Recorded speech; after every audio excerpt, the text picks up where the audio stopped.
Gente, obrigada pela oportunidade aqui de falar sobre isso, tá? Antes de eu começar a falar, eu sei que vocês devem estar com fome, eu também estou. Vamos só levantar um pouquinho aqui, que era uma coisa que eu queria fazer. Estava louca para fazer, eu não queria esse lugar. Vamos dar uma esticada. Ai!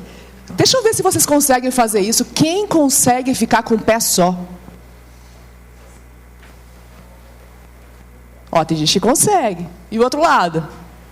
Ah, eu estou me equilibrando aqui, ó. Nossa, vocês estão muito melhor que eu. Aqui, ó, vamos para o lado. Ah, que coisa boa. Para o outro. Aê, muito bem. Cheio de educador físico, que ninguém fez isso. Teve que vir uma nutricionista aqui para fazer isso. Gente, quem não me conhece ainda, por acaso, só para saber, alguém não me conhece aqui? Oba! Eu sou Gisele Redler.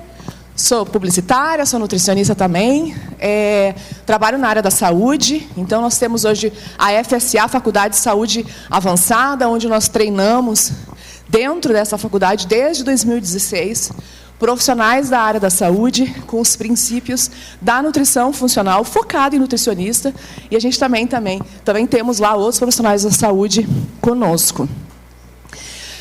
O que eu quero contar para vocês é uma história que aconteceu comigo e lembra muito a tua história. E quando eu estava contando a tua história, Lázaro, eu estava pensando assim, cara, Deus faz a gente viver a jornada do herói, não adianta. É incrível isso. Quando eu tinha 15 anos, o meu pai, do nada, eu estava esperando ele na igreja, que a gente sempre se encontrava na igreja nas quartas-feiras, em determinado horário.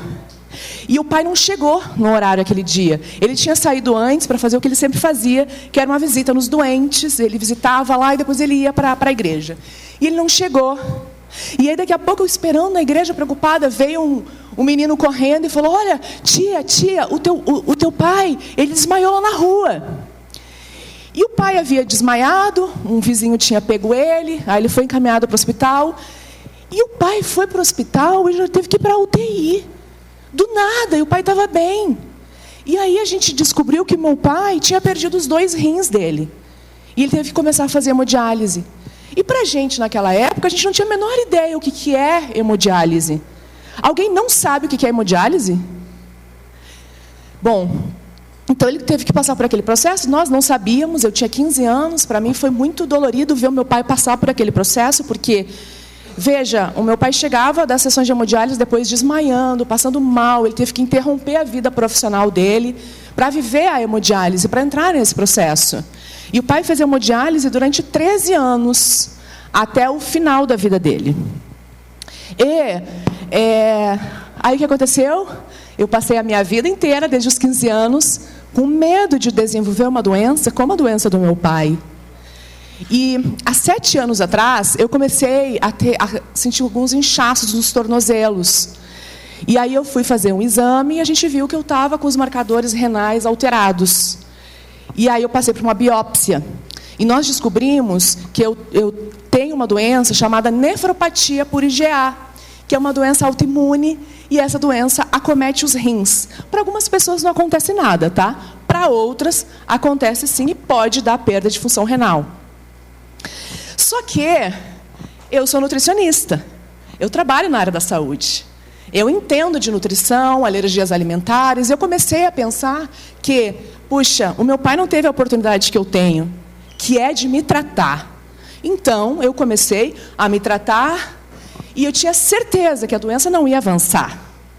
E deu certo, funcionou por um tempo.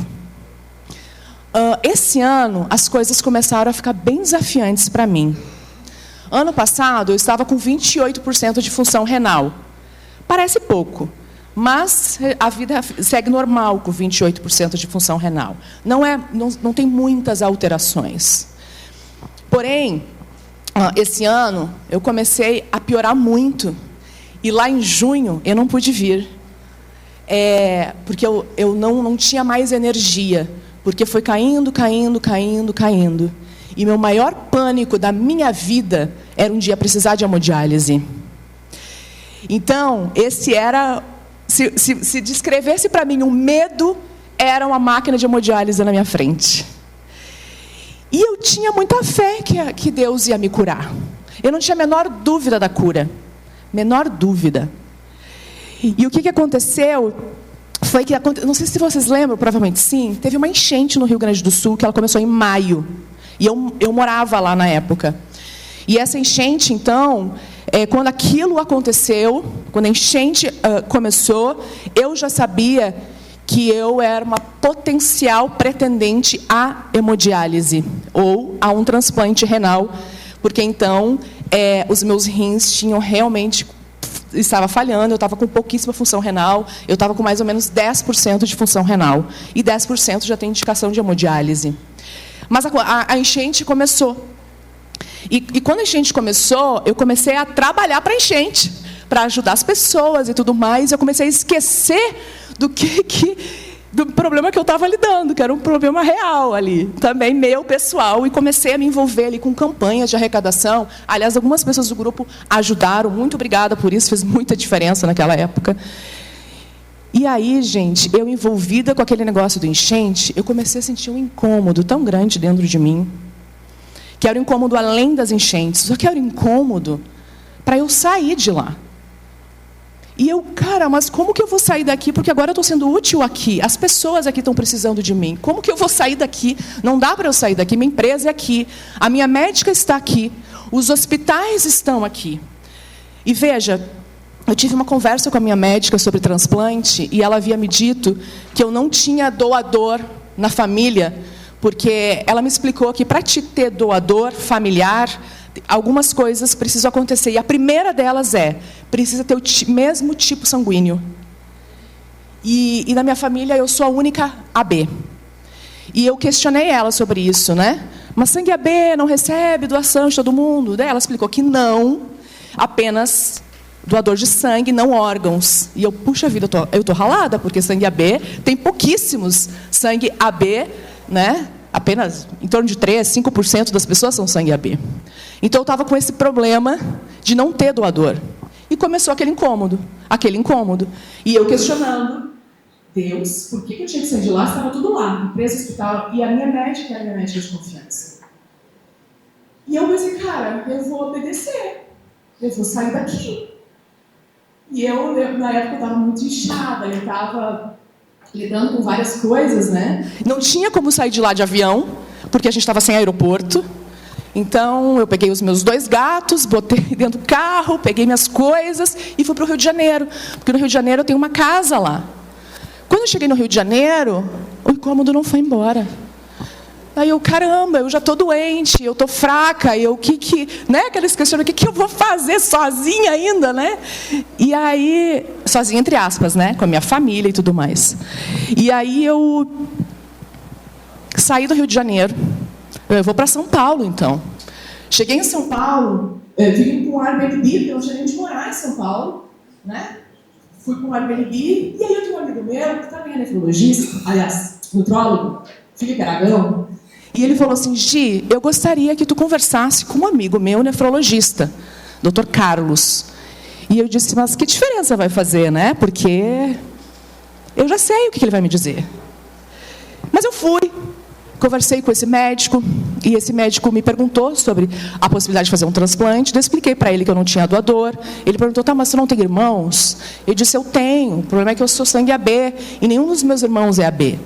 E ele me falou, tá, mas se tu é sangue AB, qualquer um dos teus irmãos pode doar para ti. Porque tu pode receber de qualquer pessoa. Bom, então note que só aí já mudou tudo para mim. Um cenário que estava fechado, se abriu uma nova possibilidade. E aí, tu vai conversar agora com a doutora Laila, que é uma outra médica. Conheci essa outra médica, ela confirmou essa informação. E aí, passou-se uns 15 dias que eu estava em São Paulo, e fiz alguns exames, e aí, no dia 27 de julho, eu tive aquela ligação que eu temia desde os 15 anos. Que foi a doutora Laila me ligando e falando, Gi, tu precisa voltar para o hospital agora e tu vai precisar começar a fazer hemodiálise hoje. Então, quando ela me ligou e me disse aquilo, eu fiz como eu fiz agora, eu chorei. Porque esse era o meu maior medo. Para mim, a hemodiálise era o fim. Porque eu vi a história do meu pai. Aí eu ia ter que interromper meus negócios, as coisas iriam mudar muito, e eu fiquei com muito medo. E eu me senti muito pequena naquele momento. Só que eu naquele momento, me sentindo pequena, eu comecei a pensar assim, cara, eu tenho que fazer alguma coisa por mim agora, porque eu não posso chegar no hospital desse jeito. E aí eu entrei dentro do carro para ir até o hospital, e eu comecei a usar uma coisa que a Márcia ensina, eu comecei a agradecer a Deus pela hemodiálise. E eu lembro que quando eu comecei a agradecer, foi bem difícil agradecer, porque eu estava puta com Deus. Eu estava bem braba mesmo.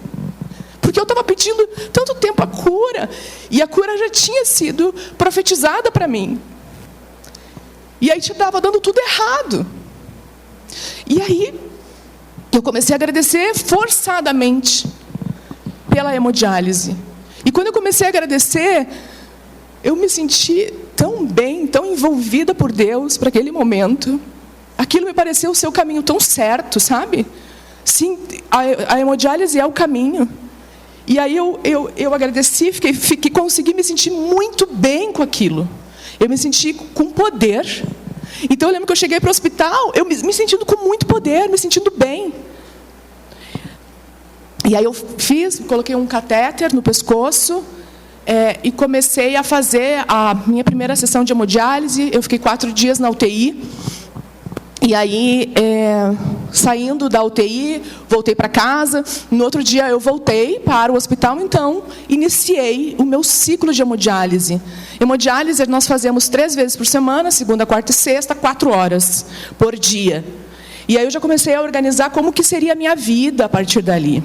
E eu comecei também a olhar para a hemodiálise com um olhar de curiosidade.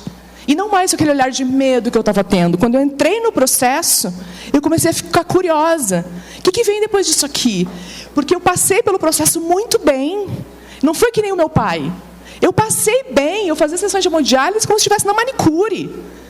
Então eu estava curiosa com todo o processo.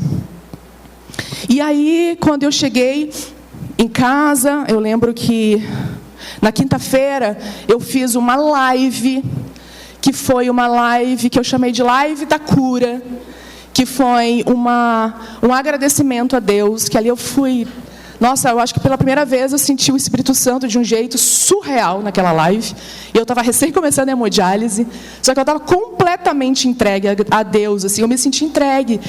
E eu me senti entregue, provavelmente de um jeito que eu não tenho capacidade de fazer, sabe? Eu, Gisele, eu não consigo ser entregue daquele jeito que eu passei pelo processo e passei por aquela aula. Então foi algo que espiritual mesmo, sabe? Porque eu tinha muito medo, né? Aí depois dessa aula, eu estava feliz, eu estava grata, eu estava bem, porque foi uma aula muito magnética. Depois dessa aula, minha médica me liga de novo. E aí, ela assim, Gisele, aconteceu algo surpreendente aqui. Apareceu um doador compatível para você.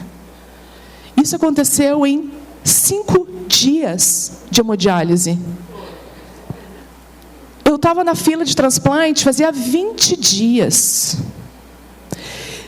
Para te receber, talvez vocês não saibam disso, mas a pessoa fica na fila de um transplante de 3 a 5 anos. Os meus irmãos tinham começado a fazer os exames de compatibilidade, não tinha nem saído o resultado deles ainda. E aí ali eu entendi que Deus sim iria me curar, mas não do meu jeito. Do jeito dele. Porque eu precisava passar por aquele processo.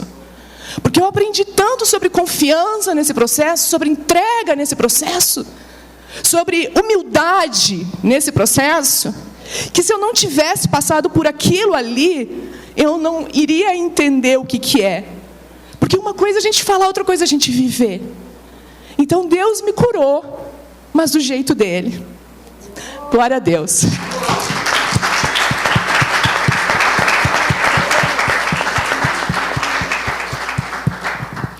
E é essa a minha história, gente. Espera que eu preciso dos 5 minutos.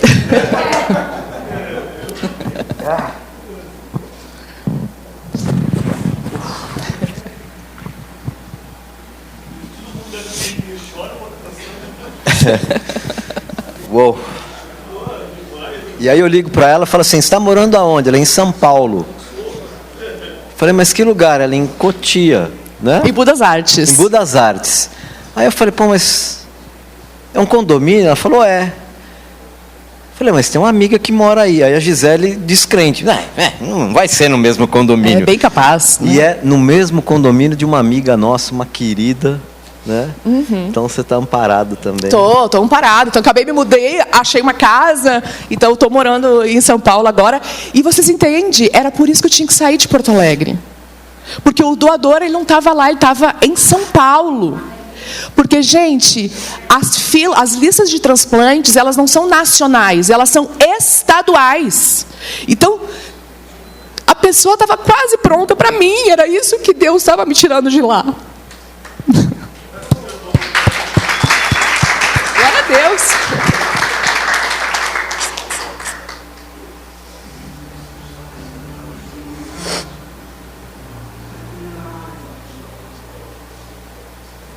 Obrigada pela oportunidade de falar sobre isso e por vocês ouvirem. Então, final de semana passado foi o nosso evento para os profissionais da saúde. E aí, gente, na primeira palestra, é o nosso evento anual. Na primeira palestra, eu não sei o que aconteceu, eu rolei escada abaixo, na palestra de abertura do evento. Mas, gente, olha só. Aí, sabe o que é interessante? Quando a gente passa por coisas tipo transplante, tu não te abala mais com nada. Qual que é o maior medo de um palestrante? São dois, pelo menos para mim, tá? 1, dar branco. 2, cair. Aí eu caí. No começo. Eu caí, gente. E caí, levantei e falei assim, na vida. Na vida. Não é sobre não cair. Porque a gente vai cair. A vida é o que a gente faz depois que a gente cai. E aí foi legal, porque foi interessante, porque daí já surgiram outras coisas. Já me perguntaram várias vezes se o meu tombo fazia parte. Tudo. Foi ótimo, mas eu nunca dou branco. Sim. Porém, cair. Mas deixa eu perguntar para os médicos aqui. Quanto tempo leva a recuperação de uma cirurgia renal que ela fez aqui? Tão bem? Ela veio aqui no evento depois de 15 dias da cirurgia. Eu estava aqui no último evento, eu estava de máscara, não sei se vocês vão lembrar disso. 15 dias depois da cirurgia. E hoje está ótima, né? Tranquila, Não, função eu estava renal 15 bem, dias aqui, eu estava maravilhosa. Eu não senti o transplante, eu não senti hemodiálise, eu não senti nada. Porque passa por algumas fases de... Pode rejeitar o órgão, tudo e tal. 15 dias ela estava aqui. E os medicamentos também, né? Os imunossupressores, eles são muito fortes, eles também podem dar efeitos colaterais, né? Então, mas agora... Zerou. Tô curada, gente. Gente, uma salva de palmas. Gente, antes da gente fechar para o almoço, 3 pessoas que tiveram alguma sacada de manhã, que pode ser com as 2 palestras, que pode ser com os 2 testemunhos que nós tivemos aqui, que foi assim, ó, surreal, valeu amanhã, valeu amanhã. 3 pessoas, pode ser um de cada vez.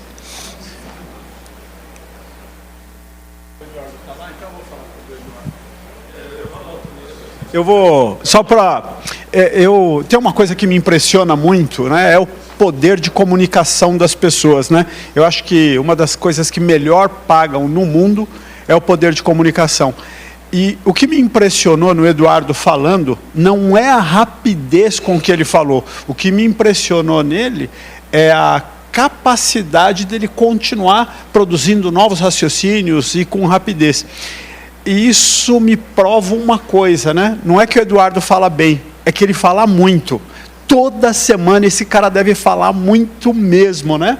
Então, e é por isso que eu te perguntei, que quem poderia dizer, há 10 anos, cara, 10 anos é muito pouco tempo, Daqui 10 anos você vai descobrir isso, tá? 10 anos você estava com tênis rasgado. Cara, e hoje não é só você um empresário de primeira, um comunicador de primeira. Então, só para tirar o chapéu para você, de reconhecer mesmo a sua capacidade de comunicação. E quando você fala assim com ele, ponto de convergência, você dispara um gatilho que ele não para de falar. Aí ele entra no piloto automático e eu fecho a minha boca e só escuto. Eu só escuto. Quem mais? Eu acho que, falando de convergência, viu, Eduardo? É a convergência divina que está tendo aqui, né, cara? Da presença de Deus, assim, que eu acho que é o que você tocou todo mundo quando você convidou, né? Nós temos um grupo diferente, Gilson, onde as pessoas respeitam princípios e valores, né? O evangelho para mim é isso, Arthur, é um alinhamento do que a gente fala e do que a gente faz, né? Do que a gente vive. E está muito nítido hoje isso aqui, né? Os seus dias de jejum, as lutas espirituais, é para algo que a gente ia acessar, né? E só está começando, é só a primeira parte. Então, eu acho que essa convergência divina está acontecendo com todo mundo que está fazendo uso da palavra, né? Então, glória a Deus por tudo. Mais alguém? Fala em chinês para nós aqui. Fala em chinês aí alguma coisa para nós. Ni Yao Xaxamã, o que você quer que eu fale?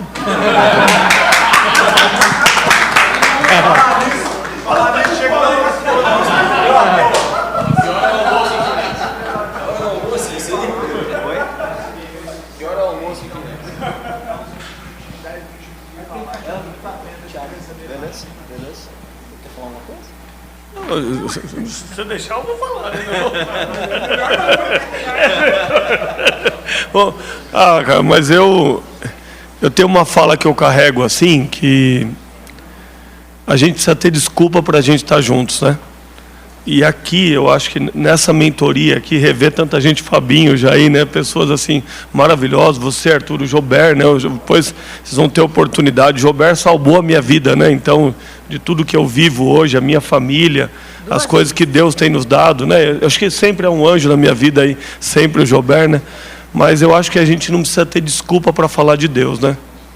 Trazer Ele para a nossa vida, para os nossos negócios. Então, eu acho que a mentoria é uma desculpa para a gente colocar Deus como centro, como o verdadeiro alicerce da nossa vida. É isso que eu saio edificado com essa manhã aqui, né? Gratidão mesmo, de coração a vocês. Gratidão é a fala da Márcia, né? Mas já é ambiente profético já, né? Obrigado, viu, gente? Deus abençoe demais.